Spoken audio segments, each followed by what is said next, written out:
সরকার এমন এক সরকার, তার পিছনে একটা সুপার সরকার আছে। এরা মিলে কিন্তু অনেক কাহিনী করে, এটা মনে রাখতে হবে। পুলিশের সাবেক কমিশনার গতকালকে রাজারবাগ যে পুলিশ লাইন, সেখানের এক অনুষ্ঠানে বলছে যে আমি এই পুলিশকে ধন্যবাদ জানাই যে 28 অক্টোবরের যে তাণ্ডব, এটাকে তারা প্রতিহত করে তারা গণতন্ত্রের ধারাবাহিকতা অক্ষুণ্ণ রেখেছে। দেখুন, 10 লক্ষ 15 লক্ষের বেশি মানুষ, এক বিশাল মানব তরঙ্গ 28 অক্টোবর 2023 সালে পল্টনের সামনে অনুষ্ঠিত হয়েছে। সেইখানে একটা সন্ত্রাসী টাইপের আওয়ামী লীগের মেয়র, তার নাম জাহাঙ্গীর, সে হচ্ছে গাজীপুরে, কি জুট ব্যবসা আর নানা ধরনের সন্ত্রাসী কর্মকাণ্ডের মধ্যে দিয়ে সে একটা ডামি নির্বাচনের মেয়র হয়েছে। সেই মেয়রের নেতৃত্বে কিছু সন্ত্রাসী নিয়ে এসে এই আমাদের যেখানে মহাসমাবেশ, সেইখান থেকে পুলিশ তাকে যাওয়ার অনুমতি দিয়েছে। তার মানে কি, পায়ে পাড়া দিয়ে উস্কানি দিলেন।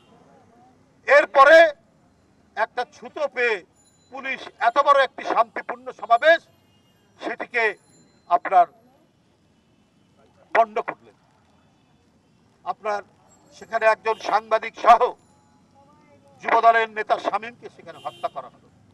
আর সেটাকে এই ঢাকা মহানগরীর সাবেক পুলিশ কমিশনার আসাদুজ্জামান সাহেব বলছেন যে এইটা নাকি গণতন্ত্রের ধারাবাহিকতাকে, গণতন্ত্রকে রক্ষা করেছে। এই কথাগুলো হিটলারের পুলিশরাও বলতো, এই কথাগুলো মুসলিনীর পুলিশরাও বলতো, এই কথাগুলো পৃথিবীর যেখানে একদলীয় শাসন তাদের পুলিশরা বলে। কারণ আপনার যুবলীগ, ছাত্রলীগ, পুলিশ এরা তো একাকার। যুবলীগ ছাত্রলীগ যা করছে পুলিশও তাই করছে।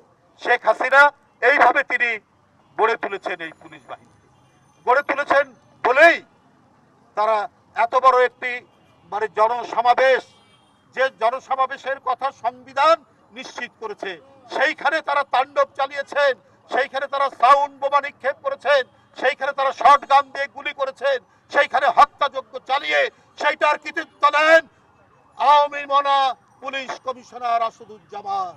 গণতন্ত্রকে হত্যা করেছেন আগেই, সেই গণতন্ত্রকে ধারাবাহিকভাবে এখন কেটে টুকরো টুকরো করেছে এই সরকার তার সাজানো আইন শৃঙ্খলা বাহিনী দিয়ে। এই আইন শৃঙ্খলা বাহিনী দিয়ে তিনি যে কাজটা করেছেন, সেইটাই এখন তার পুলিশ বাহিনীর কর্মকর্তারা অবলীলায় এখন সেগুলো বলে যাচ্ছে, সেগুলো নিয়ে গর্ব করছেন।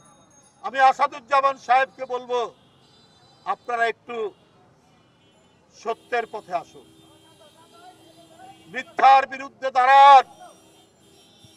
তা না হলে আপনার এই সরকার এমন এক সরকার, তার পিছনে একটা সুপার সরকার আছে। এরা মিলে কিন্তু অনেক কাহিনী করে, এটা মনে রাখতে হবে।